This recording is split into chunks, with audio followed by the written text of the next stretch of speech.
পাকিস্তান ক্রিকেটের একটি ব্যাপার নিয়ে বাংলাদেশের দর্শকরা কিছুটা হিংসা করতেই পারেন, কেননা দল যখন খারাপ পারফরমেন্স করে তখন সাবেক সব ক্রিকেটার হয়ে যান একই সুরে গলা মেলান, একসঙ্গে করেন দলের সমালোচনা। শুধু দল নয়, দলের উপর গিয়ে নির্বাচক এবং বোর্ডের নানান কাজের কড়া জবাবও দেন কেউ। যেমন পাকিস্তান এবং বাংলাদেশের মধ্যকার 3 ম্যাচের ওয়ানডে সিরিজের প্রথম ম্যাচের পরের সিনারিওই কল্পনা করা যাক।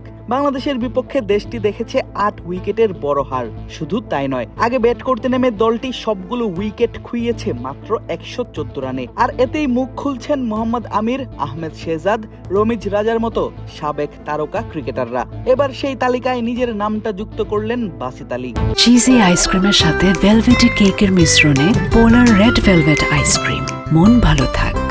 পাকিস্তানের সাবেক ব্যাটার এবং কোচ বাসিত আলী সরব থাকেন সবসময়, ব্যঙ্গ করেন নিজের দেশকে, নিজের দেশের প্লেয়ারদের বাজে পারফরমেন্সকে। ব্যতিক্রম হয়নি এবারও। বাংলাদেশের বিপক্ষে প্রথম ওয়ানডেতে নিজ দেশের প্লেয়ারদের এমন পারফরমেন্স কোনোভাবেই যেন মানতে পারছেন না সাবেক এই ক্রিকেটার। অনেকটা ব্যঙ্গাত্মক ভঙ্গিতেই নিজের এক ইউটিউব ভিডিওতে তিনি বললেন, পাকিস্তানের ঠিক হতে বেশি না, লাগবে অনেক কম সময়, মাত্র 10 বছর।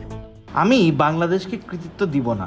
বাংলাদেশ আউটক্লাস করেছে ঠিকই, ভালো খেলেছে, কিন্তু আমাদের টিম না ফাস্ট বোলার খেলতে পারছে না স্পিনার। আরে ভাই, এখন আর কি বলবো, তবে ঘাবড়ানোর কিছুই নেই।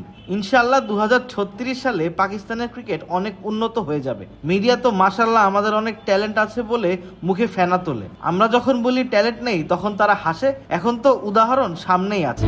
তবে নিজ দেশের ক্রিকেটারদের সমালোচনা করলেও প্রশংসায় ভাসিয়েছেন প্রথম ওয়ানডে ম্যাচের সেরা পারফর্মার নাহিদ রানাকে। শুধু যে এবারই পাকিস্তানের বিপক্ষে পারফর্ম করেছেন নাহিদ রানা এমনটা নয়। 2024 সালে যেবার পাকিস্তানের ঘরের মাটিতে তাদেরকেই টেস্টে হোয়াইট ওয়াশ করেছিল বাংলাদেশ, সেবারও বল হাতে দুর্দান্ত ছিলেন নাহিদ রানা। সেই স্মৃতি টেনে এনে বাসিত বলেন, নাহিদ রানা খাটাচ্ছে পেস বোলিং এর পুরনো কৌশল, বল করছেন 90 বা 2000 দশকের স্টাইলে।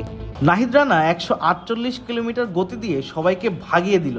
সবাই ব্যাকফুটে খেলছিল ওকে। সে আসলে একটা চর মেরেছে যে, আমাকে পিএসএল এ নেও না, দেখো আমি কি করছি এখানে।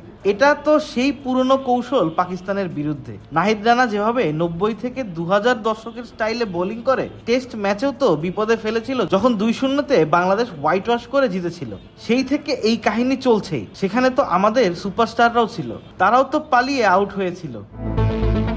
বাংলাদেশের বিপক্ষে পাকিস্তান খেলতে এসেছে 6 জন নতুন ক্রিকেটার নিয়ে, যাদের এখনো আন্তর্জাতিক অভিষেকই হয়নি পাকিস্তানের ওয়ানডে দলের হয়ে। প্রথম ওয়ানডেতেই ডেবু হয় সাহিবজাদা ফারহান, মাদ সাদাকাত সহ 4 ক্রিকেটারের। এই ব্যাপারটিরও সমালোচনা করেছেন দেশটির অভিজ্ঞ এই কোচ।